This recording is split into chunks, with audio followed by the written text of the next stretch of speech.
In this video, I'm going to discuss another style of channel setting that I create for my pendants using 3mm facets. The material that I'll be using for this project is 4 pieces of 21 gauge square wire, along with 28 gauge round wire, 3mm facets, and the tool that I'm using is a small pair of needle nose pliers. To begin this project, I'm going to take my 4 pieces of square 21 gauge wire and I'm going to start wrapping my 28 gauge round wire around them. I'm going to wrap a few times. The reason that I'm starting out like this is because I want all my square wires to be flush together and tight. From here, what we're going to do is bend the inner 2 wires down, essentially leaving the outer 2 square wires remaining straight, and we're going to create a seat for these 3mm to sit in. The way that we're going to do that is we're going to bend the center 2 wires completely down first, bending them to create a 90-degree angle. From there, we're going to spread the 2 pieces of wire apart. You can either do this by using a tool. I like doing it by sliding my finger between the 2 pieces of wire as I can feel them spread apart.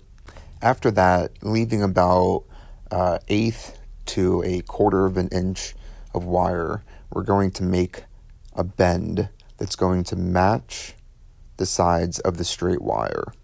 Essentially, this is where the 3mm point of the facet is going to sit in between. And I want all 4 wires to be the same length. Here's a 360 view of where we're at. This is where you would want to be before setting your 3mm stones. So I'm going to create a diagram for you guys to show you how the facet sits in this set of wires and how I secure them in place using the 28 gauge round. So first I'm showing you kind of how the facet sits in. Essentially, when you have your 4 pieces of square wire, the 2 top pieces are going to hold the cut edge of the top of the facet, and the 2 bottom square wires are going to be where the point of the facet rests.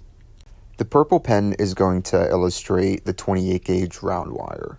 I want the round wire to start by pulling away from me. Then I'm going to start in a figure 8 pattern around the sets of wire. I would go back and study this portion of the video a few times before moving forward, just to understand how the flow of wire works and you creating a figure 8 pattern. This will make more sense once we move forward in the video, but again, I'm going to start with the wire pulling away from me, and then I'm going to go into my figure 8 pattern on both sets of wire. The reason that we're also doing a figure 8 pattern this way is it's creating a X at the very bottom channel. Essentially, this is where the point of the facet sits. So by creating a wire channel, I am now holding that in place. Alright, so we just popped our first stone into place. I'm kind of showing you guys how the 2 top pieces of wire is what's holding the cut portion of the top of the stone, and then the point of the stone is resting in between the 2 pieces of bottom wire. So this is going to be the beginning of our figure 8 pattern, and the wire pulling away from the strands of wire, not pulling inward but pulling out to start. From there, we're going to start on the figure 8 pattern by bringing the 28 gauge round wire over top of the right top wire and then pulling it down behind the bottom left wire. Now just creating a figure 8 to go through the bottom left and top left, around the top left, back through, and it's going to pull around the right bottom. And here you can see the wire pulling away from me. Now I'm going to start on my second figure 8 by going through the top right, around, bringing it through all pieces of wire through the center to the left bottom. Going to pull it around the left bottom square, around the top square, where now the round wire is going to be in between the two sets of wire. We'll pull it over the left, back through, and then secure it on the square wire on the right side, creating a loop that's going to leave the wire pulling away from us. Now it's time to set another stone. One way that I like setting 3mm facets, because one side is flat while the other side has a point. So I'll put the flat side on my finger and I'll turn the piece upside down that I've been working on, and I'll slide the 3mm stone in that way. The reason that I do it sometimes that way is because since I'm holding the flat side on my finger, it allows me to pop the flat side on the two pieces of square wire, allowing it to slide directly down and leaving the point also on one side. So when you slide the stone all the way down, it's now connected in there. You can also do it by just pushing the stone at the top, which you'll see later in an example that I struggle with setting the stone through the bottom, that I just push it through the top and punch it into place. My apologies if I keep going in and out of frame.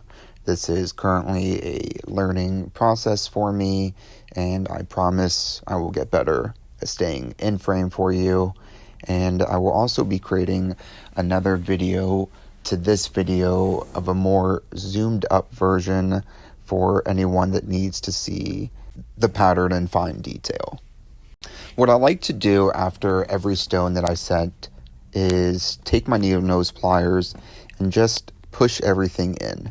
Make everything as tight as possible. Push all the wires in, making sure all the wire is tight, leading for my next stone. So my next stone, we're going to flip the piece upside down, kind of put the facet upside down on my finger so the flat part is on my finger, and it kind of just slides into place. You'll see later on I kind of have a little problem with another one where it's squeezing out of the top portion of the wires. Again, it's just an easy fix. You could take your pliers and squeeze the wire together to now create that snug fit, or you can leave it loose and just have all your gemstones fall out. That's completely up to you. But me personally, I like having my stones set. So again, we're just going to create another figure 8 pattern. It's going to start from the right set of wires. So with the wire pulling away from you first, you're going to wrap up around the bottom right wire, which is going to pull the 28 gauge into the center of the pair of wires. You're going to pull it back away from you over top of the right square wire, and then bring it through the center of the top right and bottom right, through that center, down, and you're going to go around the left bottom square wire. So now you're pulling it into you, into your stomach. Now you're going to create the next figure 8, which is you sliding the wire through the center, around the top, back through the center, which is going to pull the 28 gauge wire away from you to start the next figure 8 pattern.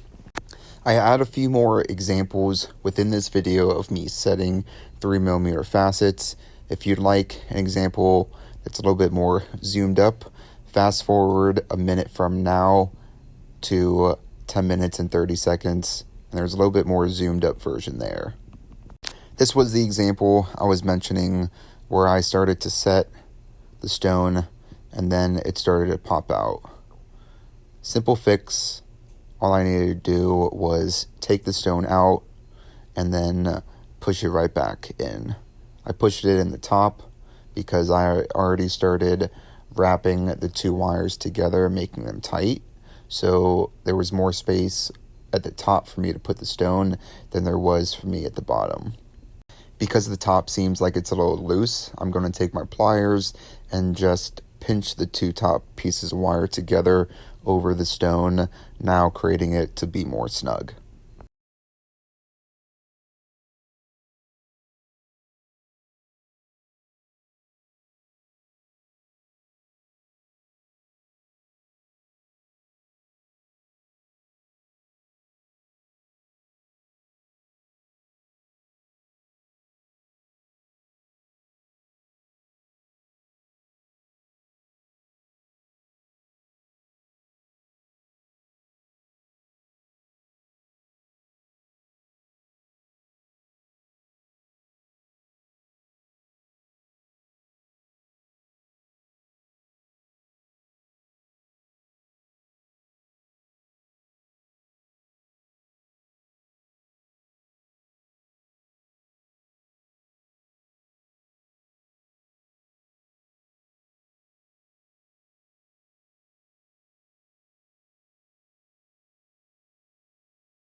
So once you get to the desired length of channel setting that you'd like, it's now time to close it up so you can add it to your piece. The way that I do that is I take the bottom two pieces of square wire and I bend them in, and then I bend them up at a 90-degree angle. Once they're bent up at a 90-degree angle, I do the same thing that I did at the very beginning of this piece, which is at about 1/8 to 1/4 of an inch up. I now bend that wire flush to meet with the top square wires. Right here, you could see that I'm bending the two bottom at a 90-degree angle, and then I'm going to start pinching them to be flush with the top square wires, one at a time.